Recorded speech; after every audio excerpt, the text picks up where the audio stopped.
आइए दोस्तों, ईदगाह कहानी सुनते हैं। इसके लेखक हैं प्रेमचंद, आवाज़ सविता दहिया। कहानी बहुत बड़ी होने के कारण इसको मैंने 3 भागों में विभाजित किया है। दोस्तों, अगर मेरा चैनल पसंद आए तो इसको लाइक और सब्सक्राइब ज़रूर कीजिएगा। Thank you. रमज़ान के पूरे 30 रोज़ों के बाद आज ईद आई है। कितना मनोहर, कितना सुहावना प्रभात है। वृक्षों पर कुछ अजीब हरियाली है, खेतों में कुछ अजीब रौनक है, आसमान पर कुछ अजीब लालिमा है। आज का सूर्य देखो, कितना प्यारा, कितना शीतल है, मानो संसार को ईद की बधाई दे रहा है। गांव में कितनी हलचल है। ईदगाह जाने की तैयारियां हो रही हैं। किसी के कुर्ते में बटन नहीं है, पड़ोस के घर से सुई तागा लेने दौड़ा जा रहा है। किसी के जूते कड़े हो गए हैं, उनमें तेल डालने के लिए तेली के घर भागा जाता है। जल्दी जल्दी बैलों को सानी पानी दे दें, ईदगाह से लौटते लौटते दोपहर हो जाएगी। 3 कोस पैदल रास्ता, फिर सैकड़ों आदमियों से मिलना भेंटना। दोपहर के पहले लौटना असंभव है। लड़के सबसे ज़्यादा प्रसन्न हैं। किसी ने 1 रोज़ा रखा है, वह भी दोपहर तक, किसी ने वह भी नहीं। लेकिन ईदगाह जाने की खुशी उनके हिस्से की चीज़ है। रोजे बड़े बूढ़ों के लिए होंगे, इनके लिए तो ईद है। रोज ईद का नाम रटते थे, आज वह आ गई। अब जल्दी पड़ी है कि लोग ईदगाह क्यों नहीं चलते। इन्हें गृहस्थी की चिंताओं से क्या प्रयोजन। सेवैयों के लिए दूध और शक्कर घर में है या नहीं, इनके भला से। ये तो सेवैयाँ खाएंगे। वह क्या जाने कि अब्बा जान क्यों बदहवास चौधरी कायम अली के घर दौड़े जा रहे हैं। उन्हें क्या खबर कि चौधरी आज आंखें बदल ले तो ये सारी ईद मुहर्रम हो जाए। उनकी अपनी जेबों में तो कुबेर का धन भरा हुआ है। बार बार जेब से अपना खजाना निकाल कर गिनते हैं और खुश होकर फिर रख लेते हैं। महमूद गिनता है, 1 2 10 12, उसके पास 12 पैसे हैं। मोहसिन के पास 1 2 3 8 9 15 पैसे हैं। इन्हीं अनगिनती पैसों से अनगिनती चीज़ें लाएंगे, खिलौने, मिठाइयाँ, बिगुल, गेंद और न जाने क्या क्या। और सबसे ज़्यादा प्रसन्न है हामिद। वह 4-5 साल का गरीब सूरत दुबला पतला लड़का, जिसका बाप गत वर्ष हैजे की भेंट हो गया और माँ न जाने क्यों पीली होती होती एक दिन मर गई। किसी को पता नहीं चला क्या बीमारी है, कहती भी तो कौन सुनने वाला था। दिल पर जो कुछ बीतती वह दिल में ही सहती थी, और जब न सहा गया तो संसार से विदा हो गई। अब हामिद अपनी बूढ़ी दादी अमीना की गोद में सोता है और उतना ही प्रसन्न है। उसके अब्बा जान रुपए कमाने गए हैं, बहुत सी थैलियाँ लेकर आएंगे। अम्मी जान अल्लाह मियाँ के घर से उसके लिए बड़ी अच्छी अच्छी चीज़ें लाने गई हैं, इसलिए हामिद प्रसन्न है। आशा तो बड़ी चीज़ है, और फिर बच्चों की आशा, उनकी कल्पना तो राई का पर्वत बना लेती है। हामिद के पाँव में जूते नहीं हैं, सिर पर एक पुरानी धुरानी टोपी है जिसका गोटा काला पड़ गया है, फिर भी वह प्रसन्न है। जब उसके अब्बा जान थैलियाँ और अम्मी जान नियामतें लेकर आएंगी तो वह दिल के अरमान निकाल लेगा। तब देखेगा महमूद, मोहसिन, नूरे और सम्मी कहाँ से उतने पैसे निकालेंगे। अभागिन अमीना अपनी कोठरी में बैठी रो रही है। आज ईद का दिन और उसके घर में दाना नहीं। आज आबिद होता तो क्या इसी तरह ईद आती और चली जाती। इस अंधकार और निराशा में वह डूबी जा रही थी। किसने बुलाया था इस निगोड़ी ईद को। इस घर में उसका काम नहीं, लेकिन हामिद, उसे किसी के मरने जीने से क्या मतलब। उसके अंदर प्रकाश है, बाहर आशा। विपत्ति अपना सारा दल बदल लेकर आए, हामिद की आनंद भरी चितवन उसका विध्वंस कर देगी। हामिद भीतर जाकर दादी से कहता है, तुम डरना नहीं अम्मा, मैं सबसे पहले आऊँगा, बिल्कुल न डरना। अमीना का दिल कचोट रहा है। गांव के बच्चे अपने अपने बाप के साथ जा रहे हैं। हामिद का बाप अमीना के सिवा और कौन है। उसे कैसे अकेले मेले जाने दे। उस भीड़ भाड़ में बच्चा कहीं खो जाए तो क्या हो। नहीं, अमीना उसे यूँ न जाने देगी। नन्ही सी जान 3 कोस चलेगा कैसे? पैर में छाले पड़ जाएंगे। जूते भी तो नहीं हैं। वह थोड़ी थोड़ी दूर पर उसे गोद ले लेगी, लेकिन यहाँ सेवैयाँ कौन पकाएगा? पैसे होते तो लौटते लौटते सब सामग्री जमा करके झटपट बना लेती। यहाँ तो घंटों चीज़ें जमा करते लगेंगे। मांगे ही का तो भरोसा ठहरा। उस दिन फहीमन के कपड़े सिए थे। 8 आने पैसे मिले थे। उस अठन्नी को ईमान की तरह बचाती चली आती थी इसी ईद के लिए। लेकिन कल ग्वालन सिर पर सवार हो गई तो क्या करती? हामिद के लिए कुछ नहीं है तो 2 पैसे का दूध तो चाहिए ही। अब तो कुल 2 आने पैसे बच रहे हैं। 3 पैसे हामिद की जेब में, 5 अमीना के बटुए में। यही तो बिसात है और ईद का त्यौहार। अल्लाह ही बेड़ा पार लगाए। धोबन और नाइन और मेहतरानी और चूड़ी हारिन सभी तो आएंगी। सभी को सेवैयाँ चाहिए और थोड़ा किसी की आंखों नहीं लगता। किस किस से मुंह चुराएगी? और मुंह क्यों चुराए? साल भर का त्यौहार है। जिंदगी खैरियत से रहे। उनकी तकदीर भी तो उसी के साथ है। बच्चे को खुदा सलामत रखे, ये दिन भी कट जाएंगे। गांव से मेला चला और बच्चों के साथ हामिद भी जा रहा था। कभी उससे सब दौड़कर आगे निकल जाते, कभी किसी पेड़ के नीचे खड़े होकर साथ वालों का इंतजार करते। ये लोग क्यों इतना धीरे धीरे चल रहे हैं? हामिद के पैरों में तो जैसे पर लग गए हैं।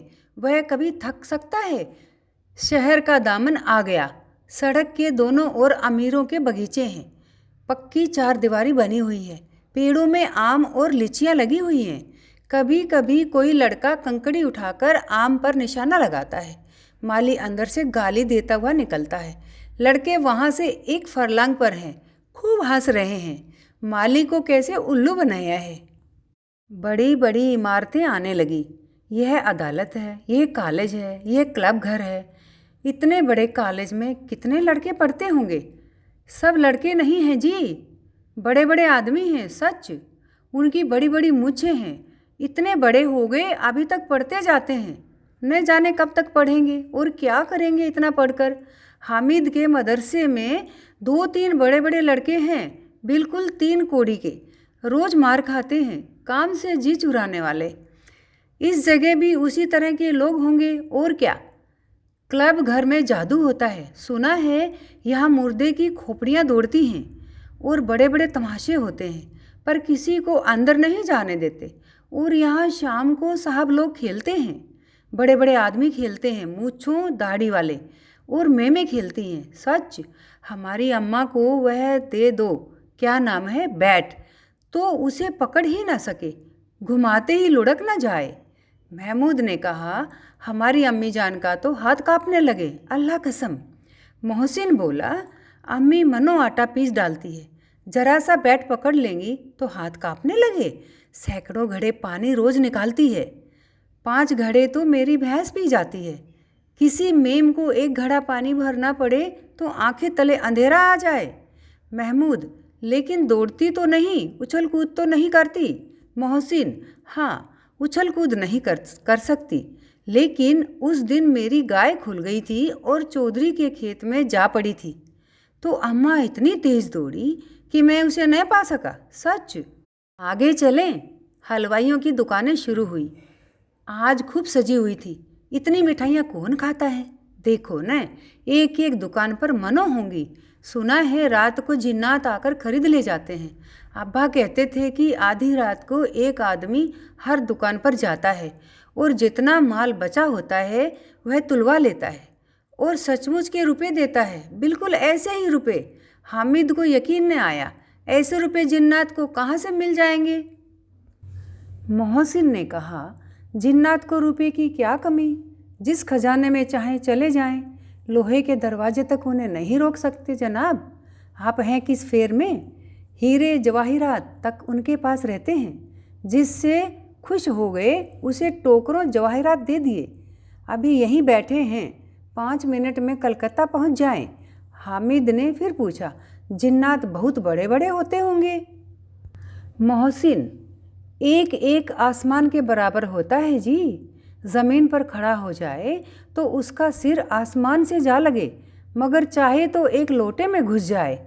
हामिद: लोग उन्हें कैसे खुश करते होंगे? कोई मुझे वह मंत्र बता दे तो एक जिन्न को खुश कर लूँ। मोहसिन: अब यह तो मैं नहीं जानता, लेकिन चौधरी साहब के काबू में बहुत से जिन्नात हैं। कोई चीज़ चोरी हो जाए, चौधरी साहब उसका पता लगा देंगे और चोर का नाम भी बता देंगे। जुमराती का बछुआ उस दिन खो गया था। 3 दिन हैरान हुए, कहीं नहीं मिला। तब झक मारकर चौधरी के पास गए। चौधरी ने तुरंत बता दिया कि मवेशी खाने में है और वहीं मिला। जिन्नात आकर उन्हें सारे जहान की खबरें दे जाते हैं। अब उसकी समझ में आ गया कि चौधरी साहब के पास क्यों इतना धन है और क्यों उनका इतना सम्मान है। आगे चले, ये पुलिस लाइन है, यहीं सब कांस्टेबल कवायद करते हैं। रटन फार्म फो रात को बेचारे घूम घूम कर पहरा देते हैं, नहीं चोरियां हो जाएं। मोहसिन ने प्रतिवाद किया, यह कांस्टेबल पहरा देते हैं तभी तुम बहुत जानते हो। अजी हजरत, यही चोरी कराते हैं। शहर के जितने चोर डाकू हैं सब इनसे मिले रहते हैं। रात को ये लोग चोरों से तो कहते हैं चोरी करो, और आप दूसरे मोहल्ले में जाकर जागते रहो पुकारते हैं। तभी इन लोगों के पास इतने रुपए आते हैं। मेरे मामू एक थाने में कांस्टेबल है, 20 रुपया महीना पाते हैं, लेकिन 50 रुपये घर भेजते हैं। अल्लाह कसम, मैंने एक बार पूछा था कि मामू आप इतने रुपए कहाँ से पाते हैं? हंसकर कहने लगे, बेटा अल्लाह देता है। फिर आप ही बोले, हम लोग चाहें तो एक दिन में लाखों मार लाएं। हम तो इतना ही लेते हैं जिसमें अपनी बदनामी न हो और नौकरी न चली जाए। हामिद ने पूछा, ये लोग चोरी करवाते हैं तो कोई इन्हें पकड़ता नहीं? मोहसिन उसकी नादानी पर दया दिखाकर बोला, अरे पागल, इन्हें कौन पकड़ेगा? पकड़ने वाले तो ये खुद हैं, लेकिन अल्लाह इन्हें सज़ा भी खूब देता है। हराम का माल हराम में जाता है। थोड़े ही दिन हुए, मामू के घर में आग लग गई, सारी लेई पूंजी जल गई, बर्तन तक न बचा। कई दिन पेड़ के नीचे सोए, अल्लाह कसम पेड़ के नीचे। फिर न जाने कहाँ से 100 कर्ज लाए तो बर्तन भांडे आए। हामिद 100 तो 50 से ज़्यादा होते हैं। कहाँ 50 कहाँ 100, 50 एक थैली भर होता है, 100 तो 2 थैलियों में भी ना आए। अब बस्ती घनी होने लगी थी। ईदगाह जाने वालों की टोलियां नजर आने लगी, एक से एक भड़कीले वस्त्र पहने हुए, कोई इक्की तांगे पर सवार, कोई मोटर पर, सभी स्त्री में बसे, सभी के दिलों में उमंग। ग्रामीणों का यह छोटा सा दल अपनी विपन्नता से बेखबर, संतोष और धैर्य में मग्न चला जा रहा था। बच्चों के लिए नगर की सभी चीज़ें अनोखी थी। जिस चीज़ की ओर ताकते ताकते ही रह जाते, और पीछे से बार बार हॉर्न की आवाज़ें होने पर भी न चेतते। हामिद तो मोटर के नीचे जाते जाते बचा। सहसा ईदगाह नजर आया। ऊपर इमली के घने वृक्षों की छाया है, नीचे पक्का फर्श जिस पर जाजिम बिछा हुआ है, और रोजेदारों की पंक्तियां एक के पीछे एक न जाने कहाँ तक चली गई हैं। पक्के जगत के नीचे जहाँ जाजिम भी नहीं है, नए आने वाले आकर पीछे की कतार में खड़े हो जाते हैं। आगे जगह नहीं है। यहाँ कोई धन और पद नहीं देखता। इस्लाम की निगाह में सब बराबर हैं। इन ग्रामीणों ने भी वजू किया और पिछली पंक्ति में खड़े हो गए। कितना सुंदर संचालन है, कितनी सुंदर व्यवस्था। लाखों सिर एक साथ सिजदे में झुक जाते हैं, फिर सबके सब एक साथ खड़े हो जाते हैं, एक साथ झुकते हैं और एक साथ घुटनों के बल बैठ जाते हैं। कई बार यही क्रिया होती है, जैसे बिजली की लाखों बत्तियां एक साथ प्रदीप्त हों और एक साथ बुझ जाएं, और यही क्रम चलता रहे। कितना अपूर्व दृश्य था, कितनी सामूहिक क्रियाएं, विस्तार और अनंतता हृदय को श्रद्धा, गर्व और आत्मानंद से भर देती थी। मानो भ्रातृत्व का एक सूत्र इन समस्त आत्माओं को एक लड़ी में पिरोए हुए है। शेष भाग तो 2 में।